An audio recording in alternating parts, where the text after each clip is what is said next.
Hello बच्चों, मैं विशाल sir railway शिक्षण संस्थान में आपका स्वागत है। चलिए कक्षा 9 के विज्ञान के टॉपिकों में हम और आगे बढ़ते हैं।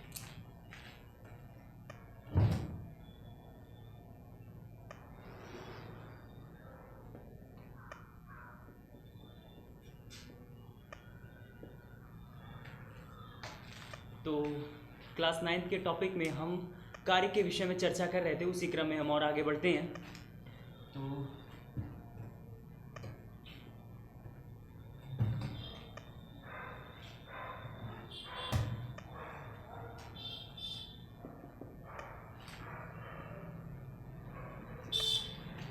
चलिए देखिए, समझते हैं कार्य क्या होता है एक बार फिर से।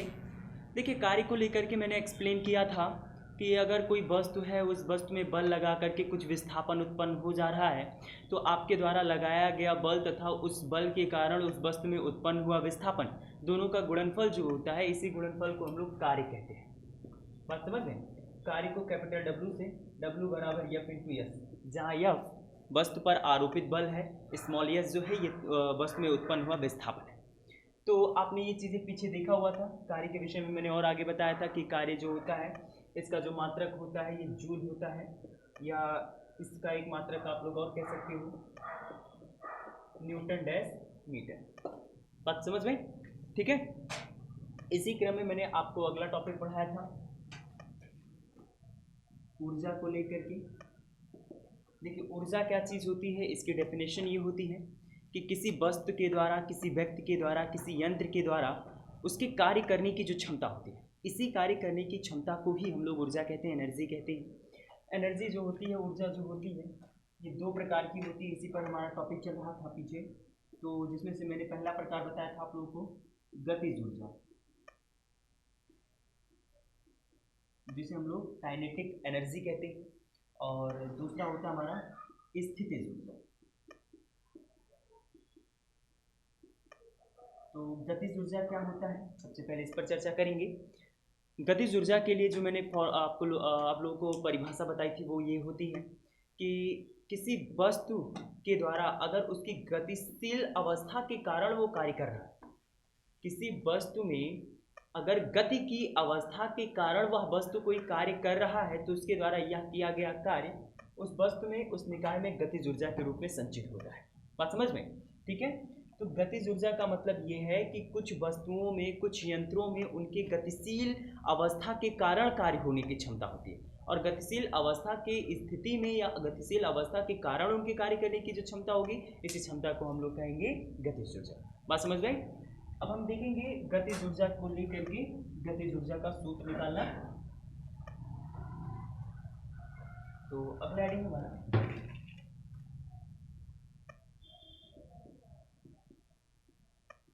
गतिज ऊर्जा की माप। ठीक है, गतिज ऊर्जा की माप। चलिए देखिए, गतिज ऊर्जा की माप में क्या पढ़ना है आपको। सीधा सा आप लोग एक बात जाने रहिएगा, गतिज ऊर्जा को अगर आप अपने भौतिक जीवन में समझना चाहते हो, परिभाषा से एकदम एग्जैक्ट परिभाषा को रिलेट करता हूँ, तो जो गतिज ऊर्जा है, गतिज ऊर्जा को आप लोग भौतिक लाइफ में ऐसे समझ सकते हैं, फिजिकल लाइफ में आप ऐसे समझ सकते हैं कि कोई वस्तु है, उस वस्तु को विराम से गति की अवस्था में लाने में जो जितनी एनर्जी लगेगी, वही एनर्जी हमारी गतिज ऊर्जा। अब हम मान लेते हैं कि एक वस्तु है, मान लेते हैं ये एक वस्तु है जिस वस्तु का द्रव्यमान स्मॉल एम है। ठीक है, माना एक वस्तु है जिस वस्तु का द्रव्यमान कितना है, स्मॉल एम है। अब इस स्मॉल एम द्रव्यमान के वस्तु पर हम मान ले रहे हैं एक बल लग रहा है स्मॉल एम।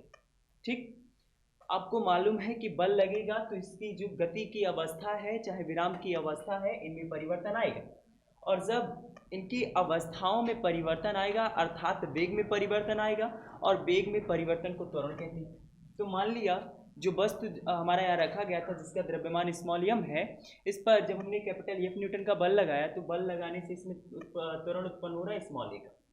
ठीक, इसमें कितना त्वरण उत्पन्न हो रहा है, स्मॉल ए का।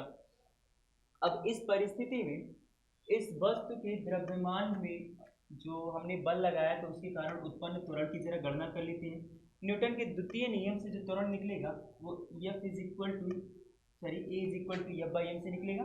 कहाँ से इसको लेकर चलेंगे, F बराबर एम ए से, F बराबर ये में से चलने पर जो हमारा वस्तु उस वस्तु का त्वरण कितना आ गया, A बराबर F बाई M। अच्छा, अब जरा देखिए कि मान लेते हैं कि ये वस्तु यहाँ पे पहले विराम की अवस्था में पड़ी हुई है। अगर ये विराम की अवस्था में पड़ी है तो इसका मतलब v बराबर 0 है ना। और अगर ये v बराबर 0 है तो जब इस पर बल लगाया गया, इसमें त्वरण उत्पन्न हुआ, तो ये एक स्थान से दूसरे स्थान पे जाएगी कि नहीं जाएगी, और वेग शून्य होते हुए तो जाएगा नहीं। जाहिर सी बात है, वेग में कुछ बदलाव आएगा तभी ये एक स्थान से दूसरे स्थान पे जा पाएगा। तो मान लेते हैं बिंदु A से B तक ये विस्थापित हो गया, बात समझ में। और बिंदु A से B के बीच का जो विस्थापन है ये स्मॉल s है, ठीक। और कितने वेग से विस्थापित हो रही है, स्मॉल v वेग से। कंडीशन एक बार पूरा का पूरा फिर से देखिए। हम टॉपिक पढ़ रहे हैं गतिज ऊर्जा की माप कि गतिज ऊर्जा का फॉर्मूला हम लोग कैसे कैलकुलेट करेंगे, इसी चीज़ को डेरिवेट कर रहे हैं। इसके लिए मान लेते हैं हम लोग कि एक वस्तु है जिसका द्रव्यमान स्मॉल m है, जो कि प्रारंभ में विराम की अवस्था में। इस वस्तु पर एक बल F न्यूटन का लगाया जा रहा है। जब इसमें F न्यूटन का बल लगाया जाएगा तो अभी इसका जो प्रारंभिक वेग है, चूंकि विराम की अवस्था में, तो u बराबर 0। लगाया गया बल F के कारण ये वस्तु बिंदु A से बिंदु B तक स्मॉल s दूरी तक का विस्थापन तय कर लेती है। लेकिन विस्थापन तो तब तय करेगी ना जब इसका वेग 0 से बढ़ करके कुछ होगा। तो मान लेते हैं 0 से बढ़ करके इसका वेग कितना हो गया, v हो गया। अब इस कंडीशन में इसका जो त्वरण है, जाहिर सी बात आएगा। त्वरण क्यों नहीं आएगा, क्योंकि वस्तु का जो वेग है, इस वेग में परिवर्तन आ रहा है, और वेग में परिवर्तन को ही तो त्वरण कहा जाता है, तो त्वरण आएगा ही आएगा। तो सबसे पहले हमने न्यूटन का द्वितीय नियम लगा करके F बराबर m से इस वस्तु में उत्पन्न हुए त्वरण की गणना कर ली। कितना आया, A बराबर F बाई M, है ना। अब इसके बाद से जो हमारा गति का दूसरा समीकरण होता है, तीसरा, v स्क्वायर बराबर u स्क्वायर प्लस 2as, यहाँ से चल करके जरा सबसे पहले हम विस्थापन की गणना कर लेते हैं। निकालिए विस्थापन। अब यहाँ जरा देखोगे v स्क्वायर जो कि इसका अंतिम वेग है, इसका अंतिम वेग भी यहाँ पे थी, u स्क्वायर प्रारंभिक वेग, वस्तु विराम की अवस्था में, तो प्रारंभिक वेग इसका 0 हो जाएगा, प्लस 2 इंटू त्वरण कितना निकाला गया है, F बाई M निकाला गया है, और यहाँ पे इंटू यस, है ना। यहाँ से जरा 2 और m को इधर लेकर के आओ, m का इधर मल्टीप्लाई होगा तो ये हो जाएगा mv का स्क्वायर बराबर 2fs, है ना। और 2 को जरा यहाँ लेकर के आओगे तो ये हो जाएगा f इंटू एस बराबर हाफ mv का स्क्वायर। और f इंटू एस क्या है, बल गुणे विस्थापन, हाँ, चूंकि f इंटू एस बराबर कैपिटल W, ठीक। F इंटू एस बल गुणे विस्थापन बराबर कार्य ही तो होता है। तो यहाँ पे जो बल है और जो विस्थापन है, दोनों का गुणनफल कर रहे हो, और जब आप दोनों का गुणनफल करोगे तो बल गुणे विस्थापन बराबर किया गया कार्य। और जरा देखो अभी मैंने क्या बताया गतिज ऊर्जा की माप को लेकर के, कि वस्तु को विराम की अवस्था से गति की अवस्था में लाने में किया गया कार्य ही उसकी गतिज ऊर्जा होती है। तो ये वस्तु जो है पहले विराम की अवस्था में था, विराम की अवस्था से इसे हमने गतिशील अवस्था में लाया, तो लाने में कितना कार्य करना पड़ा, W, और यही किया गया कार्य ही तो हमारा गतिज ऊर्जा हो जाएगा। और गतिज ऊर्जा को हम लोग E के से रिप्रेजेंट कर देते हैं, तो ये हो जाता है E के is equal to F into S के स्थान पे हाफ mv का स्क्वायर, ठीक। तो ये है आपकी गतिज ऊर्जा की माप। क्लियर है।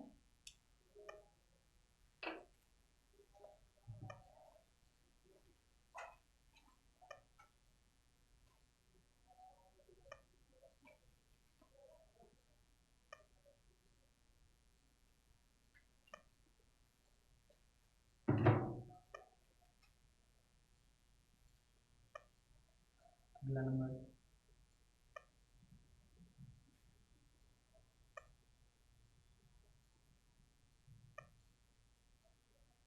स्थितिज ऊर्जा। चलिए देखते हैं स्थितिज ऊर्जा क्या चीज होती है, जिसे हम लोग कहते हैं पोटेंशियल एनर्जी।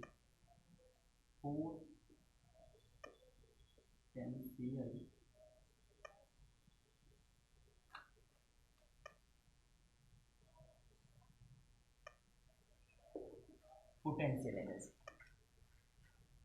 पोटेंशियल एनर्जी की जो परिभाषा होती है पहले से सुनते हैं। किसी वस्तु की विकृति, विकृति का मतलब होता है, जैसे एज एग्जाम्पल विकृति का ले लीजिए, आकार में बदलाव ही विकृति होगी। जैसे उदाहरण के तौर पे आप रबर ले लीजिए, रबर पर जब आप बल लगाते हो तो उसके आकार में बदलाव आएगा ना। हाँ, तो वही जो बदलाव है आकार में, जो बदलाव वही उसकी विकृति है। पता है स्ट्रीम। तो किसी वस्तु की अवस्था में परिवर्तन, उसकी स्थिति में परिवर्तन, अवस्था में उसकी स्थिति में परिवर्तन और उनकी आकृति के परिवर्तन, इनके रीजन से जो ऊर्जा उत्पन्न होती है इसे हम लोग कहते हैं स्थितिज ऊर्जा। बात समझ में? पोटेंशियल एनर्जी कहते हैं। पोटेंशियल एनर्जी की जो परिभाषा है, स्थिति अथवा विकृति अवस्था के कारण जो भी कोई वस्तु में एनर्जी आती है, इस आने वाली एनर्जी को हम लोग स्थितिज ऊर्जा कहते हैं। बात समझ में? अब इसके बाद हम देखेंगे कि स्थितिज ऊर्जा जो होती है इसकी गणना, कैलकुलेशन हम लोग कैसे कर सकते हैं। तो स्थितिज ऊर्जा का मतलब क्या है? स्थितिज ऊर्जा का मतलब बस इतना है कि किसी भी वस्तु की स्वयं की स्थिति एवं स्वयं की विकृति के कारण उस वस्तु में जो ऊर्जा आती है उस ऊर्जा को स्थितिज ऊर्जा कहते हैं, पोटेंशियल एनर्जी कहते हैं। लैंग्वेज एक बार फिर से देखिए, किसी वस्तु में उसकी विकृति के कारण, उसकी स्थिति के कारण जो उसमें एनर्जी आती है, इसी आने वाली एनर्जी को हम लोग स्थितिज ऊर्जा कहते हैं, पोटेंशियल एनर्जी कहते हैं। चलिए हम लोग पोटेंशियल एनर्जी की गणना करते हैं, कैसे करें। देखिए पोटेंशियल एनर्जी की जो गणना कर रहे हैं हम लोग, मान लेते हैं ये एक वस्तु है जिसका द्रव्यमान स्मॉल यम। मान लिया ये एक वस्तु है जिसका द्रव्यमान कितना है, स्मॉल यम है, और इस वस्तु को यहाँ से पृथ्वी तल से स्मॉल एच हाइट तक ले जाया जा रहा है। कहाँ तक ले जाया जा रहा है? ये आपकी पृथ्वी तल है। इस पृथ्वी तल से इस स्मॉल यम द्रव्यमान वाले पिंड को यहाँ से एच हाइट तक लेकर जा रहे हैं। तो एच हाइट तक ले जाने में आपको गुरुत्वीय बल के विरुद्ध कार्य करना पड़ेगा। आप जो गुरुत्वीय बल के विरुद्ध कार्य करेंगे, यही आपका गुरुत्वीय बल के विरुद्ध किया गया कार्य हमारे इस पिंड में, इस निकाय में स्थितिज ऊर्जा के रूप में संचित हो जाएगा। बात समझ में? ठीक। तो इस वस्तु को हम लोग क्या कर रहे हैं, एक वस्तु है जिसका द्रव्यमान स्मॉल यम है, ये पृथ्वी तल पर अभी रखा हुआ है, इसे पृथ्वी तल से हम लोग स्मॉल एच हाइट तक लेकर के जा रहे हैं। पृथ्वी तल से स्मॉल एच हाइट तक ले जाने में किया गया कार्य ही हमारे इस निकाय में, इस वस्तु में स्थितिज ऊर्जा के रूप में संचित होगा। बात समझ में? तो अब जरा देखते हैं गुरुत्वीय बल की सबसे पहले हम गणना कर लेते हैं।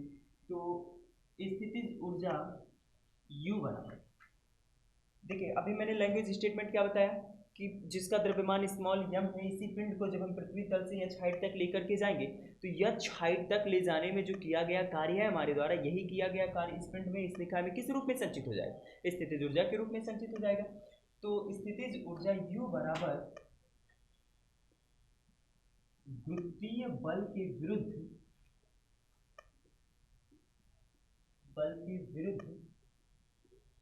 किया गया। ठीक। अब इसे किए गए कार्य की हम लोग गणना करते हैं। गणना करने के लिए जरा देखिए, सबसे पहले देखिए ये किया गया कार्य निकाल रहे हैं ना, गुरुत्वीय बल के विरोध में किया गया कार्य निकाल रहे हैं, और कार्य निकालने का तरीका क्या है, बल गुणे विस्थापन। तो जितनी हाइट तक ले जा रहे हैं ये इसका विस्थापन हो गया, लेकिन कितना बल लग रहा है ये हमें मालूम नहीं है। मान लेते हैं कि इस पिंड पर जो बल लग रहा है वो F है। तो सबसे पहले इस माने गए बल की आप गणना करिए। बल की गणना कैसे करेंगे जरा देखिए। जो हमने पिंड लिया है, पिंड का भार, और भार क्या होता है, एक बल होता है। बात समझ में? यहाँ से आप उस बल की गणना कर लीजिए। पिंड का भार गुणे ऊंचाई, जितनी ऊंचाई तक ले जा रहे हो यही ऊंचाई उसका विस्थापन हो गया। पिंड एक भार है और भार एक बल होता है। पिंड का जो भार है वो भार एक बल होता है, और बल गुणे ऊंचाई एक विस्थापन है। बल गुणे विस्थापन बराबर गुरुत्वीय बल के विरोध में किया गया था, और गुरुत्वीय बल के विरोध में पिंड को पृथ्वी तल से एच हाइट तक ले जाने में किया गया कार्य ही इस निकाय में, इस पिंड में स्थितिज ऊर्जा के रूप में संचित हो जाएगा। अब ऐसे कंडीशन में पिंड का जो वेट है, द्रव्यमान इसका कितना है, स्मॉल यम इंटू जी के बराबर ही तो इसमें वेट आएगा। अरे भाई पिंड पर देखिए भार निकालने का जो तरीका होता है वो F बराबर यम इंटू जी होता है, जहाँ स्मॉल जी आपका गुरुत्वीय त्वरण, स्मॉल यम आपका पिंड का द्रव्यमान होता है, और दोनों का जब आप गुणनफल निकाल देते हो तो यही गुणनफल हमारे निकाय का, हमारे पिंड का जो है वेट दे देता है। और वेट एक बल है, बल गुणे ऊंचाई, ऊंचाई एक विस्थापन है, दोनों का गुणनफल किया गया कार्य मिल जाएगा। अब पिंड का भार हो जाएगा यम इंटू जी, यम इसका द्रव्यमान, जी गुरुत्वाकर्षण। कितनी हाइट तक विस्थापित कर, यस तक, यस मल्टीप्लाई कर दीजिए, ये हो जाएगा यम जी। ठीक, तो ये हो गया आपका स्थितिज ऊर्जा, U बराबर एम जी एच। बात समझ में? तो स्थितिज ऊर्जा क्या होती है? किसी वस्तु की विकृति के कारण, उसकी स्थिति के कारण वस्तुओं में जो एनर्जी उत्पन्न होती है, जो ऊर्जा उत्पन्न होती है, उसी उत्पन्न हुई एनर्जी को हम लोग स्थितिज ऊर्जा कहते हैं।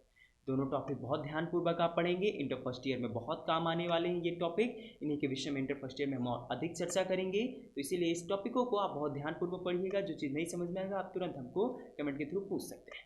ठीक, हम उसको अगली वीडियो में बताने समझाने का प्रयास करेंगे। तो आज के लिए बस इतना है।